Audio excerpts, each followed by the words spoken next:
Hey everyone, welcome back to another episode of Deep Dive with me, Stephen. As you can see, I'm all by myself because Tiffany is off on a break. But today we're going to talk about something that, is close to the heart of many of us living here in Singapore, and that's got to do with food. Let me list out a few names, see if you can recognize them. Warung Nasi Pariyaman, The Providor, Lola. Yep, these are just some of the F&B outlets that have shut their doors this year, and it's only, 3 months into the year. All three have different concepts, they serve different customers, but all met the same fate. And it seems to be more common in Singapore.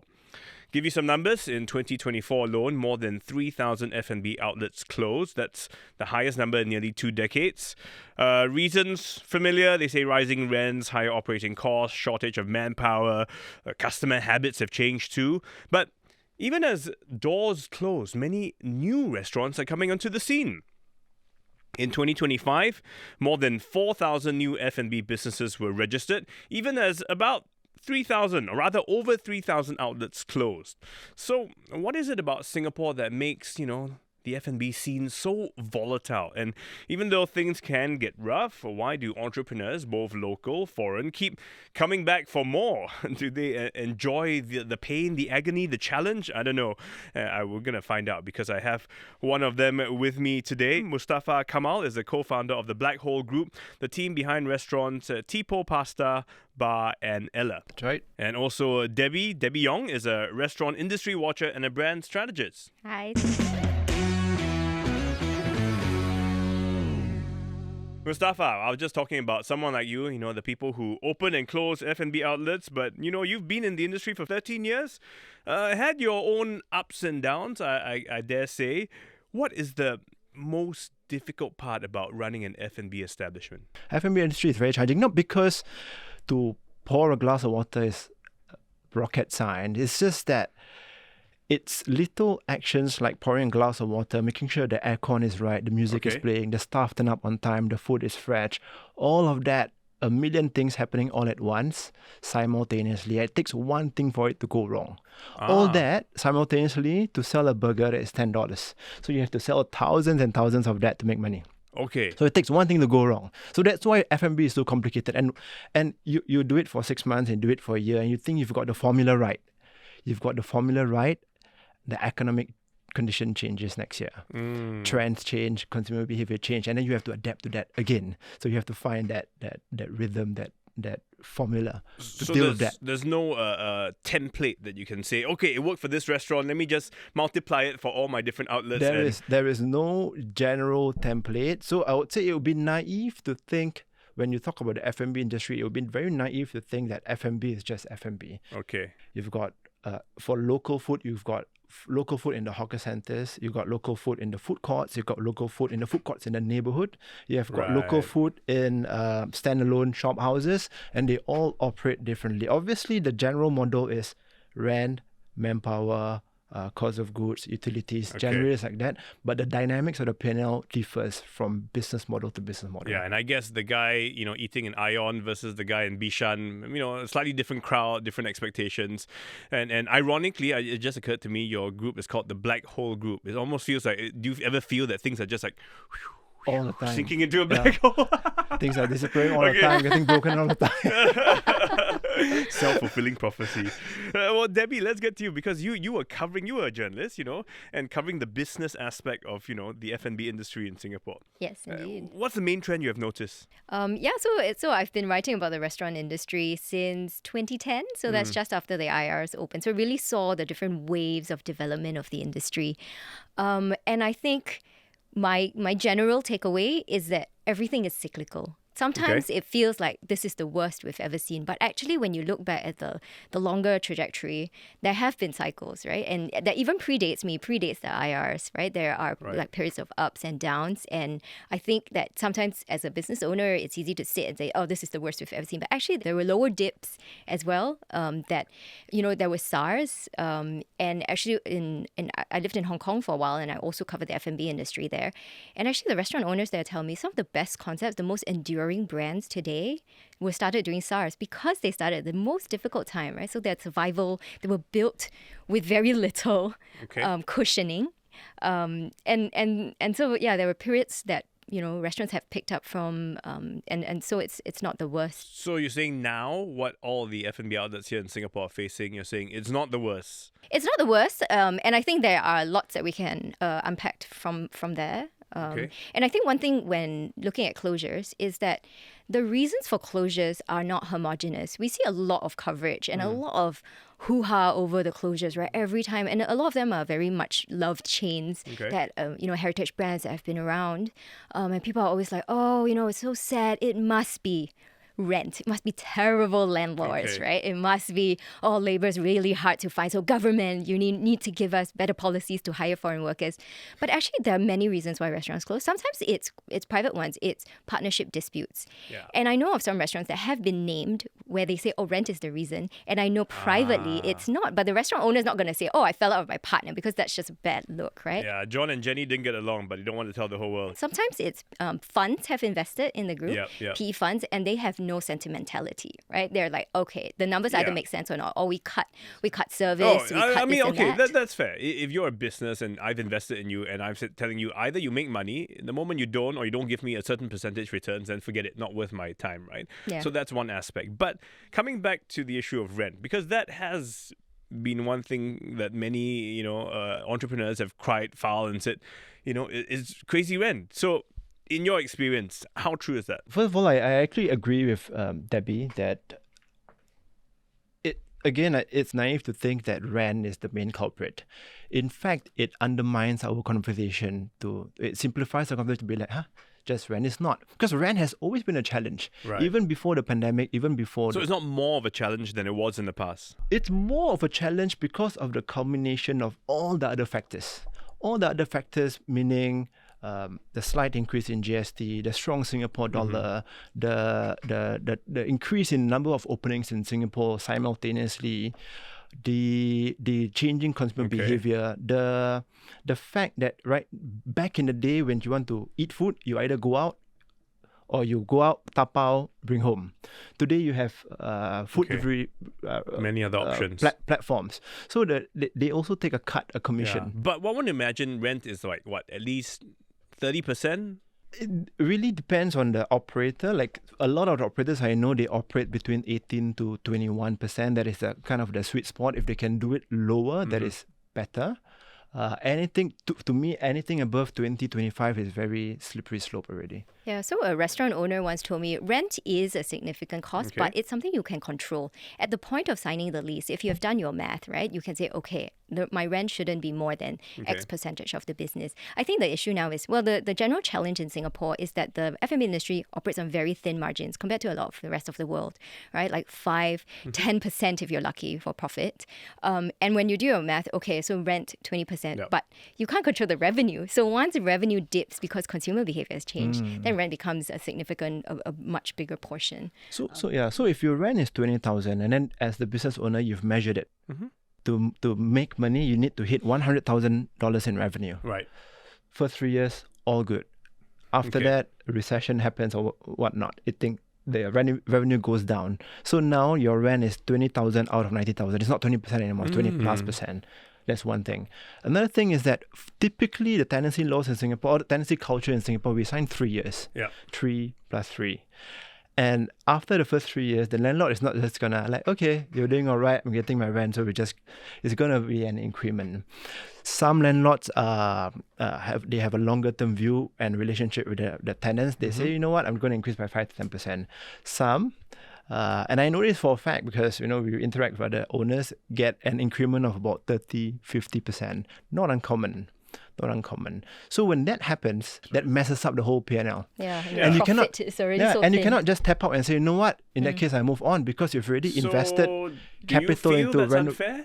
From the operator's perspective, it can seem unfair. But if you expand the frame, if you are the landlord, you'd think it's perfectly fair. I would be a landlord saying, well, shouldn't you have anticipated that I would increase rent? Because it just makes sense. Every year things get more expensive, right? Yeah, I think sometimes it's the property also changes hands. And, when we pull back and look at the Singapore investment landscape, right, there's a lot of foreign money coming in. And because we have such tight controls over investing in residential property, residential residential real estate, a lot of this money is now going to commercial real estate. And so sometimes, when the shop house or, whatever the property changes hands at a much higher price, naturally the new landlord who bought it at the higher price is going to jack up. So can you blame them for wanting, and it's an investment for them as well, right? But that's it. I think there are also opportunistic landlords who have remained throughout, right? And then want to jack up the rent. In general, you're saying rent is one aspect, but it's not the only thing that sort of really kills the business. So when those names I mentioned earlier, those guys, why do you think they've been around? They're favorites long. I always figure if a company or F&B outlet closes within a year, within 2 years, I'm like, okay, fair enough. You tried. It didn't make sense. They tried, right? Yeah. But these guys have been around for years, and then suddenly, does it mean they've given it their all and still thought this just doesn't make sense anymore? With a lot of these brands that have been around, I think the point is the challenge is innovation. How do you translate, or how do you keep what works but still stay fresh and exciting? Okay. And I think a lot of these brands, I also consult with some companies on their branding and their narrative, and they say, okay, I've been around 20 years. I'm not the hottest kid on the block. I want to try and target this new Gen Z audience, but I have so much at stake because I have all my old customers, and I can't pivot immediately. I will lose them. But then I also still want to be fresh and exciting. And I think maybe some of the older brands maybe took for granted that they are established, they're always going to be loved. They never maybe did like sentiment analysis. They never talked to their customers. They never tried to ask the new customers, why are you coming to us? The old ones, why are you still here? What do you love about us? How do we keep you coming back? And I think also a lot of businesses always launch new campaigns. They're always trying to get new customers, but they forget actually the people who love them.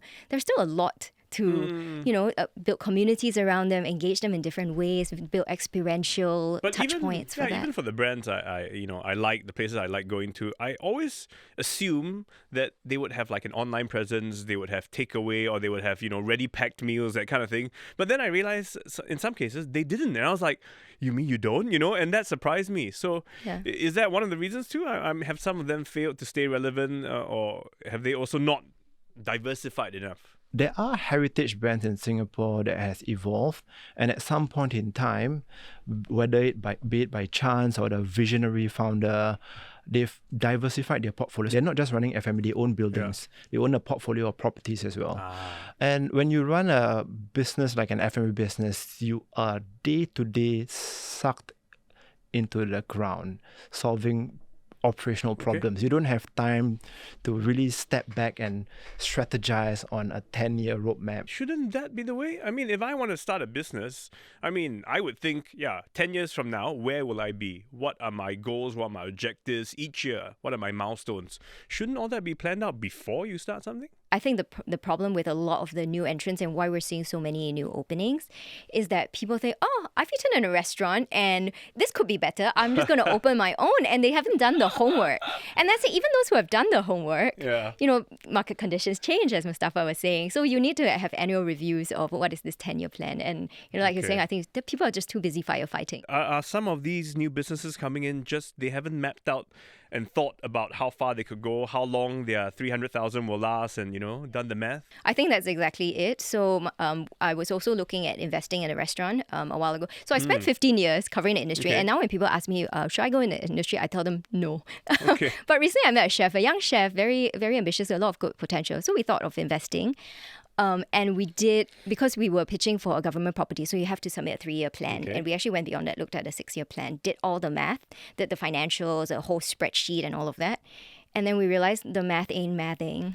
It's just hard to make the numbers. And if you change a couple of numbers, and I think a lot of people don't do this, they calculate for the best case scenario.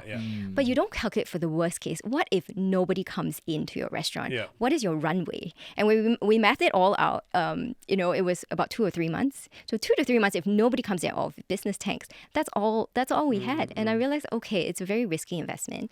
And I was talking to, actually, interestingly, a owner of another restaurant group, and he thinks that actually rental terms, the rental leases, should be increased to 10 years so that it sets the barrier to entry much higher. So people actually raise enough capital, right, to have a long enough runway to actually do the sums and say, can I be in this for 10 years?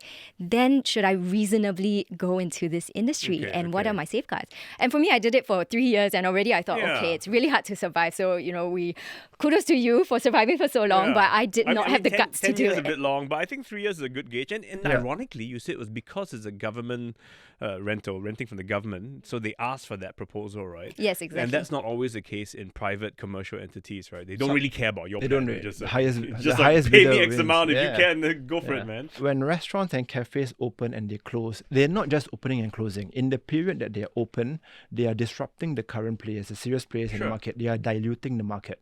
Yeah, even if they open and nobody comes in, or a few people come in for 3 months, 6 months, you're already messing up the dynamics for the labor market, because now you have to share with the new players. You're sharing customers. Yeah. You are giving landlords the idea that, hey, there's a demand for my property. Last guy paid me 30,000. Even though he closed shop within 6 months, doesn't matter. My next tenant must pay me 30,000 or more because he set the standard, right? So do we have too many F&B outlets? Can that be a situation where have we gone past the sweet spot? The sweet spot being where everybody has just enough manpower, everything's like hunky-dory, and now this new guy, the new five guys come in, you're like, come on guys, you just messed up the whole equation. It sure does feel like it. Really? I can't think so. I can't know for sure, but it does feel like it. Firstly, yes, I totally agree. I think there are too many restaurants, too many F&B outlets that our little island can support. And I think that something that really skews the market is some restaurants are vanity projects. They are not started to earn money, right? It's the billionaire, millionaire who thinks, I just want a private dining room. I don't, I want to entertain my friends. I want somewhere to store my wines. And if I can have a couple friends in and make an extra buck for a couple of extra people coming in, why not, right? So then they come in, they compete for the labor, they pay the rent that, skews the market, the landlord's expectations. Many of them to really disrupt the market. I Yeah, mean, but they can be one player can disrupt the entire market. So a few years ago, I won't mention it, there was a coffee chain that operated in Singapore, and I think they were not making money, but it doesn't matter because not all businesses are not here for money, right? Yeah. They're here to build a brand, 3-year runway, especially the foreign brands coming in, right? And this then is their loss leader. And then change hands, And it's not uncommon. But they had planned out. They're like, I know I'm going to lose $1 million a year on this, Yeah, so sink more money in, and 3 years, get a buyer to elevate the entire so business. how do you feel about these large foreign chains coming in and, Again, I think it depends on where you sit, From a national perspective, I think it's necessary. We can't close our doors on, because a small country like Singapore, we rely on a lot of foreign investments coming into Singapore. Companies coming into Singapore to sustain and grow economically. Yep. So we cannot close our doors on these companies. But at the same time, if you're an operator inside, you're kind of forced to innovate and adapt. If not, you just be left behind. Heritage or not, loved or not, doesn't matter. I mean, to be fair, heritage or not, why should I come and patronize your shop just because you're a heritage? If your food's not so great anymore, your service is crap, then I think these brands need to still be consumer centric, right? Are you still offering good value? Are you being fun? Are you memorable? Do you make people want to come back? Right. And I think with the foreign chains coming in, highly unpopular opinion, I'm probably going to get flamed after this. But I think we need to turn the heat up on our local operators, right? Because our market is so small that if you build a brand just for Singapore, ultimately, you're just going to cannibalize each other. Correct. And if we want Singaporean brands to go overseas, they need to learn to compete with these foreign players. And, there's a lot of talk about, should government, protect the local businesses? If we raise these unnatural, unrealistic protectionism, safeguards, then we are mollycoddling our businesses, right? And the day they expand overseas, they're not going to survive because it's so much more competitive. So then comes the question. Some say, well, government should help us. Some say government should help local businesses, survive a bit better, step up and give some more support in terms of grants, maybe even subsidies for rental, things like that. What's your response to that? I think it's a bit dangerous if we slide into this handout mentality of, ultimately it's a business, right? If you go into business, you risk, you take all the upside, but you also have to risk the downside. That's not an entrepreneurial mindset if you think, somebody's going to bail me out when we don't do well. I think, yes, it's tough, and yes, I have all the sympathy for restaurant owners, but you need to sometimes look at your own business before saying, oh, bail me out, please. I feel like the government should consider helping, but not in the form of handouts. Okay, then how? I think we should really put our money where our mouth is. Support local businesses, not for the sake of it, but because we are proud of our culture and our heritage. But don't, like all Singapore businesses, all of you get this But money. support how? I think it needs to no, be a exactly. I think As certain, in we certain customers? No, I no. mean, then the what do you mean? government, the government, yeah, because these are brands made in Singapore, groomed in Singapore, but you need to have certain criteria. They need to have a see. good product. They need to have been operating in 10 years, for example, in Singapore. They need to prove that the business is viable. Then we can talk about serious. And they already have this kind of platform like Helicornia, where they invest in That's right. certain I think you're companies. saying that now there's an interagency task force to support heritage businesses. So I think that the instrument to support the F&B industry cannot be a blunt one where everyone gets No, subsidies because absolutely not, it's not homogenous. Some are vanity projects, but so it needs to be very specific. And I think that is a good let's fund the heritage businesses, or let's give them the schemes. So it needs to be finer instruments than just government give me subsidies. Right. In fact, I'm thinking they should look at as the government as if the government were a VC, who's investing in your business, and say, well, let me prove to you why you should partner with me to take my business overseas. Let me give you my goal, my plan, and how I see this mapping out, And then that way it's not sort of saying, oh, government help me, and then just getting funding, but you've proved that you can do something and you have a vision. Yeah. And I guess just as a thought starter, and also just to challenge the points that we were talking about, actually, is the yardstick sending all businesses overseas? Maybe it isn't, right? Maybe it's keeping the heritage business alive in Singapore for the next 20 years. And then the yardstick is then, what is your roadmap, your 20-year roadmap to just stay active, relevant, to digitalize, to adapt to AI. It's going to need to be very bespoke almost. It can't be just, how do you filter, right? It can't be just numbers driven. So it's not like CDC vouchers for us. Give it to every F&B. Yeah. No lah. Here's $200 you can spend at restaurants and As in a Singapore. taxpayer, I also don't want my money to be going to people who don't need it, right? That I don't is want true. to fund No, vanity yeah, projects, absolutely. right? I also want to see that the tax I'm paying is being spent prudently with results and to support causes that make me proud as a Singaporean. Often we think about government support as monetary, but there's a lot more, right? In maybe creating community associations, learning journeys, sending, as the global restaurant association does, Oh, yes, right? They're global sending exposure as well. learning journeys. You go to China, you see how they learn and do it. So often we are always just waiting for the government to throw money at us, but it could be a lot of other things as well. Mentorship programs within the industry. So it sounds like we need to, more exposure, I guess, because you learn from others, right? I think when a lot of these restaurants and restaurant groups close, they close quietly and then they just don't talk about it. And I'm busybody and I'm a journalist and all that. So I'm like, why? What's the real reason rather than just the blanket pretty reason? Okay. And if we encourage a culture of being open about failure, right? Like if we got some of these restaurant owners to say, this is what I messed up. This is what I should have done 5 years ago to better position myself. But I think this needs a completely societal mindset change where we say, okay, there's no shame in saying you close your restaurant. That is a form of self-preservation. That's a business decision as well. Closing a restaurant is an astute business decision. It's not always failure. It's not always terrible. Maybe some people just locked in their profits and they think, I'm getting old. My kids don't want to take over. I'm just going to cash out, right? And That's right. And have a happy retirement. I don't want to slog forever. So it could be a strategic decision. Yeah, so there could be many reasons. absolutely. Yeah. Okay, we're just going to wrap up. So very quickly, your take, on the F&B scene today and how you see it planning out in the next, maybe let's say 3 years from now. Where do you think we'll be? Is it going to be better, worse, or just as scary? It remains to be seen. So it's really down to the F&B players to sharpen, try to increase the top line, tighten things up, manage the cost. I think it's going to be a rough season ahead. Rough season ahead, Rough and it could season only get ahead. worse. May not get. It's hard to tell. It's hard to tell. But like Debbie said, it's cyclical. Everything that goes down must go up, and everything that goes up must come down. So yeah, you just got to rough it out. Buckle up and Okay, enjoy the Debbie, ride. what do you think? I think that we should not be afraid of volatility because volatility is what gives Singapore its vibrancy, right? And if we say we have a very dynamic F&B scene, that's actually what attracts everyone to come and dine here because you don't want to come to Singapore and, it's the same old restaurants. When I go to Europe, right? true. And like the city's never changed, the restaurants are still there. And sometimes it's a terrible restaurant, like in the neighborhood. So some of this renewal is a good thing. And I think for businesses, it's also in this very volatile times, it's actually holding your customers very close, like surveying them, talking to them, creating loyalty programs, what they actually want. And for the customers, I think it's supporting your businesses. Because often you hear online, right, everyone writes these long eulogies when a restaurant group closed, and they say, oh, I went there 5 years ago and I really miss it. I'm like, well, where were you for the last 5 years?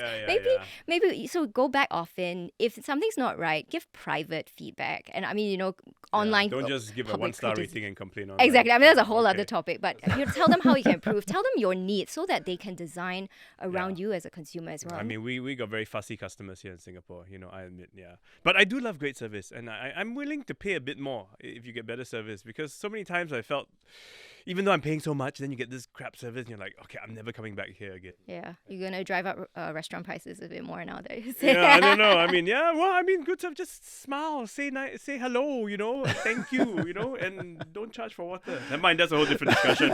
Okay.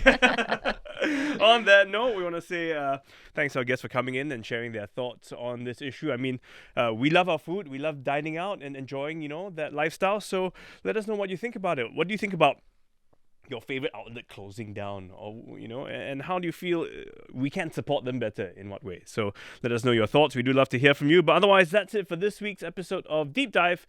We'll see you again next week. Bye for now.